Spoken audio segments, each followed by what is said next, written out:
You all seem to be liking the Pulsar N160 as much as I am.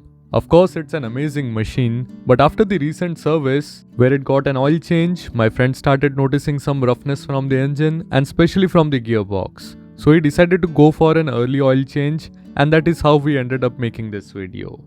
To start with the oil change, we have to loosen up the side panel adjacent to the engine. This is not an underbelly panel, so we are just removing this hex bolt using a 4mm Allen socket.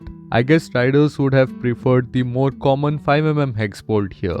Anyway, once the bolt is undone, just flex the panel aside to get access to the drain bolt. Like most Bajaj and KTMs, this is a 18mm drain bolt. It is always recommended to use a ring spanner or a socket to remove drain bolts. Prior to this, we had warmed up the engine for about 2 minutes for easy draining of the oil, and similar to bigger Bajaj and KTMs, this one also gets an oil stainer which we pulled out from the drain hole. The oil stainer was cleaned and kept aside while we went on the other side to replace the oil filter.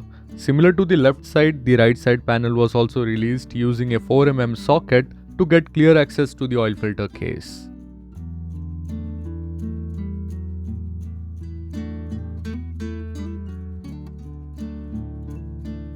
The oil filter case is secured by these two 8mm bolts. Again, this is similar to the bigger Pulsars, Dominar and KTMs.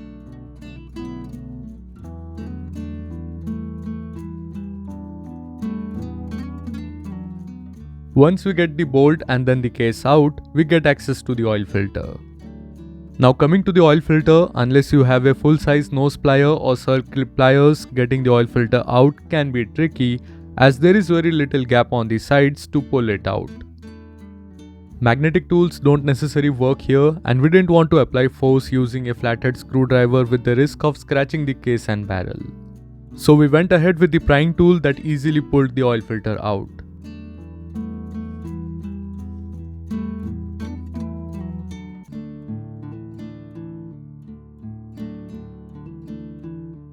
The new oil filter was placed and the case was closed after inspecting the O-ring in it. Do note that Bajaj here has done a good job by keeping the oil filter same for the N160, 250, RS, Dominar and KTMs under 390, which makes the parts availability easier. Next, we went ahead to the other side where the cleaned oil stainer was fixed in place and the drain bolt with the rubber O-ring was screwed and torqued. Remember, these are low torque bolts where it is good to keep the torque around or below 20 Newton meters.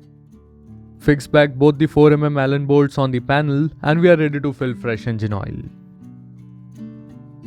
Although Bajaj recommends 10W40 grade oil for the N160, my friend wanted to go either for the 20W50 or 10W50 grade for the extreme summers we are facing this year. If I was given a choice, I would have still gone for a premium 10W40 grade engine oil, but in his case 10W50 was a better choice. Well, he got influenced and purchased the same Motorex that I'm using in my G310R. In case of the N160, the recommended capacity is 1.2 liters. With the oil filter change, it was around 1.3 liters in our case to reach that level below the maximum mark.